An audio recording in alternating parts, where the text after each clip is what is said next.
Well, hi, tubers, hi. Okay, so I am back with the Reddit gift, kind of what I got for this, and I also decided, as I said before, I talked about the Star Trek one, to do the book one. Now, my giftee is loves crime novels, and I don't. Sometimes when I do these Reddit gifts, I feel I should apologise. I always gotta get picked with people who are so unlike me. I've got to think about this. However, they're like second-hand books. I love this person already. Okay, so I and she likes crime novels and detective novels and thrillers. So I thought I'm gonna get you a section of thrillers. Some I did get in charity shops, some I didn't. Some I brand new. So, and we talk about and some who actually the ones I do like, which are personal to me. Okay, so I'm gonna talk about the books I got for my Santi, and here we go. Um, before she was found, and I asked a friend about this, and because she actually read it. Now, I've got to confess, this was part of a Mills and Boone. This was part of a Mills and Boone gift set. This was part of a subscription box I got for Mills and Boone, and this was in there. Okay, I asked for contemporary novels, and it's not my kind of thing, but a friend of mine has actually read this and says it's good. So I'm read the blurb. For 12-year-old Cora and her friend Violet and Jordan, it's supposed to be an ordinary sleepover. Movies and talking about boys. But when they decide to sneak out to go to an abandoned rail yard on the outskirts of town, little do they know the innocent games will have dangerous consequences. Later that night, Cora is discovered on the tracks, bloody and clinging to life. Her friends nowhere to be found. In an investigation that leaves no stone unturned, everyone is a suspect and no one can be trusted. Not even those closest to her. But who want to hurt a young girl like Cora, and why? Good for that suspense. Okay, okay. So that's the first one down. Okay. This one here.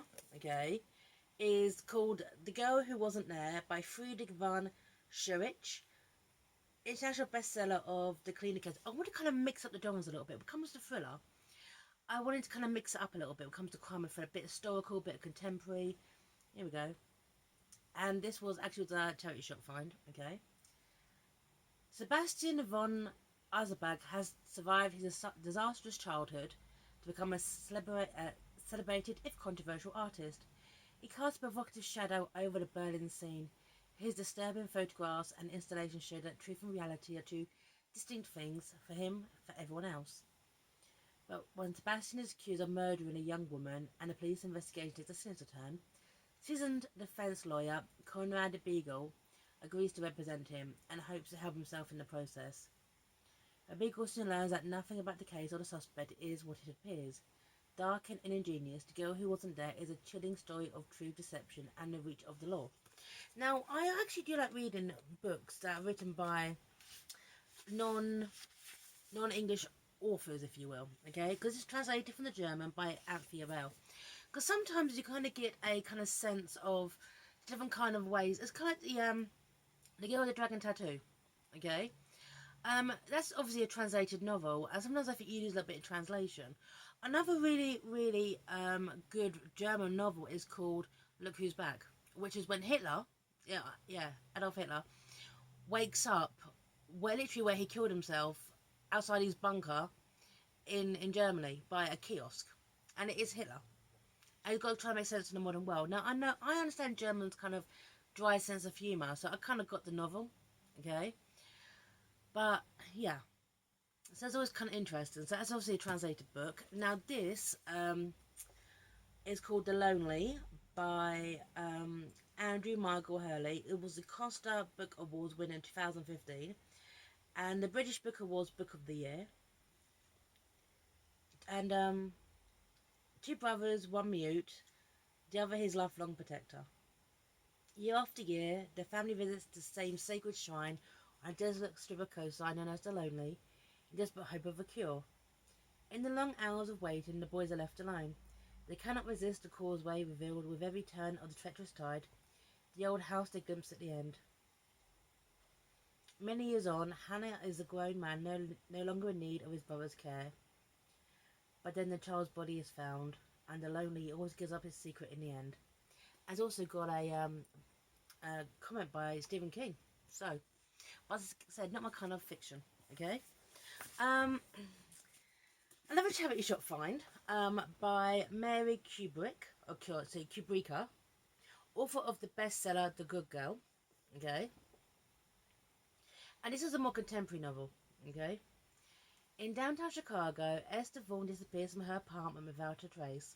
A haunting letter addressed to my dearest is found among her possessions, leaving her roommate Quinn Collins to question how well she really knows her friend. Meanwhile, in a quiet town an hour outside Chicago, a mysterious woman appears in the quiet coffee shop where 18-year-old Alex Gallo works as a dishwasher. He immediately is drawn to her, but what starts as an innocent crush quickly spirals into something more sinister.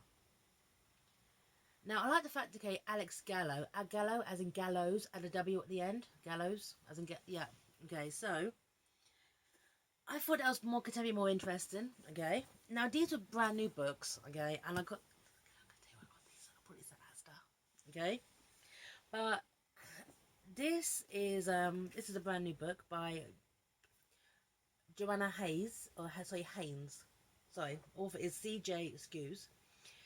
The Alibi Girl, Her Secrets Can't Last Forever by C.J. Skews. And this is the blurb. Joanna Haynes has a secret. That's not a real name. And there's more. A flat isn't hers, the cats aren't hers, even her hair isn't hers. Nor is she any of the other women she pretends to be. Not the best-selling romance novelist who gets her morning snack from the donut van at the seafront. Not the pregnant woman in the dental surgery. Not the chemo patient in the supermarket to whom the cashier just feels so sorry for. To all this alibis. The fact that the only thing that's real about Joanna is that no one can find out who she really is. But someone has got too close. It's like her alibis have begun to run out. Yeah, the alibi girl. I just like the sound of this, okay? And then, obviously, I chose crime and thrillers. I thought I'd go for true crime, okay?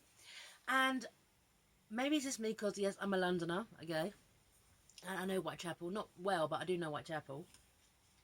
This was the winner of the Ballygifford Prize for Non-Fiction 2019. Entitled The Five.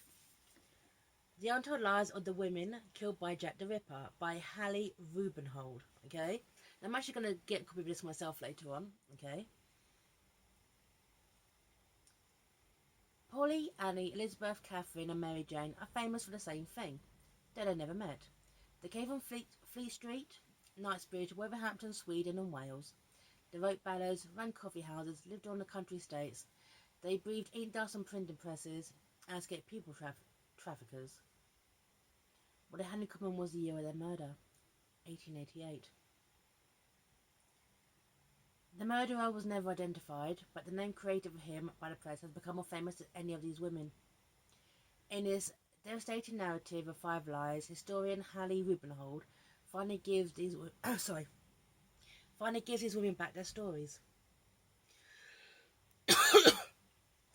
Right, so true crime fiction.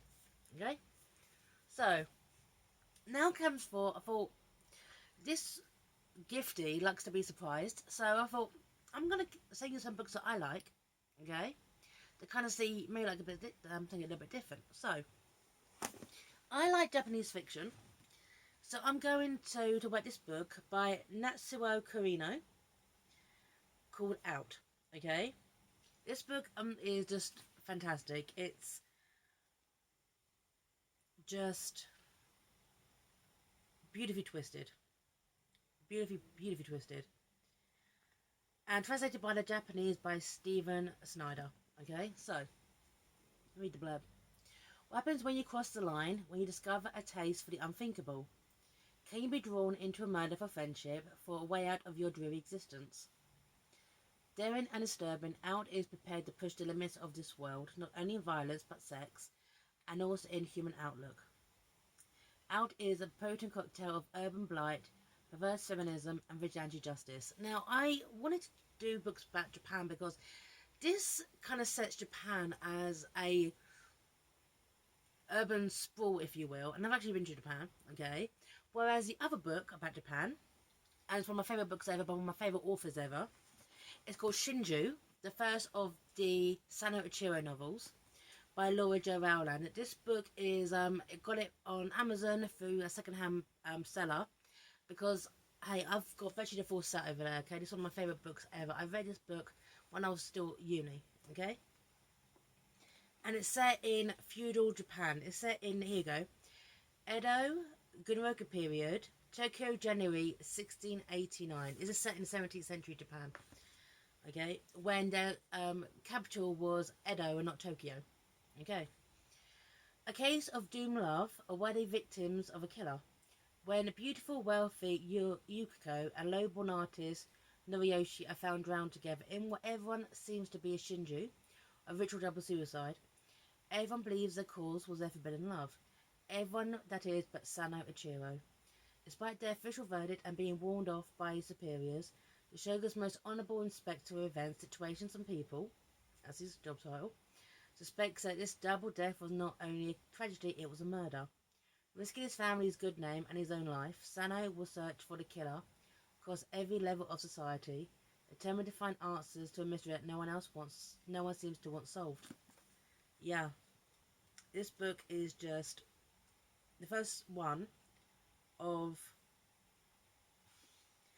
the Sano Ichiro novels that I believe does almost got about 15 of them in the end.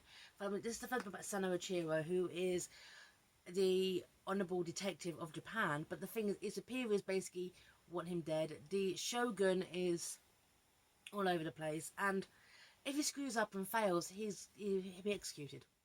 Yeah, and it's weird how Sano learned to kind of skirt around the law as well. I love this character, and I want this to become a film series or a series for Netflix or just something like that. Just one day, please. So, and also to top it off, okay, I sent the giftee. I'm sending the giftee something I wrote. I didn't talk about this before. I'm actually going to talk about this later. I got published last year in my local anthology, the Hillingdon Literary Festival anthology. We Are Here. Okay. I know this kind of gives out who you are now, okay, who, you know, your identity, but I didn't tell her my name, but I left a clue in the letter I wrote to her about who I am. Okay, she likes detective novels, she can figure this out. And it won't take me more than 5 minutes, okay, with the clue, okay?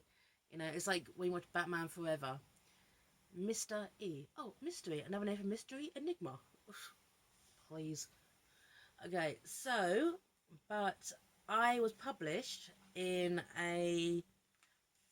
one of my stories was published, something very, very dark and disturbing. And it's a story of this woman who essentially broke the law, and my protagonist, who's not named, okay, because I've just got to give her one. If anyone asks, it's Grace. So I've got to actually name her as Grace. So, Grace is sitting there with a woman, she's interrogating her, and essentially this woman screwed up, and now Grace is the person who is going to decide her fate, and it's just getting to the core of why did you do this. And it's a story where it's not a happy outcome, I guess. Okay, I might talk about this later. Okay, but I never written anything in the first person before like this, and it's beautifully twisted, and I was published. I'm gonna send her a copy of my own story. Okay, hey, it's a chilling kind of thriller. I enjoyed writing it. I was surprised I was publishing it because it's dark, and that's what I got. So this is what I got from my Reddit giftee. Did I do a good job? Do you think she's gonna like my thrillers? I haven't actually read these books. Did I make a good choice? So I'm signing off here. Okay, I'm sending all these off to my next couple of days, and I'm gonna be uploading this because today's a leap day. So I'm gonna upload this. I don't know. Let's say in a couple of weeks. Okay, so okay. So everyone's March is going well. And on that note, everyone, I'm signing off here. Mwah.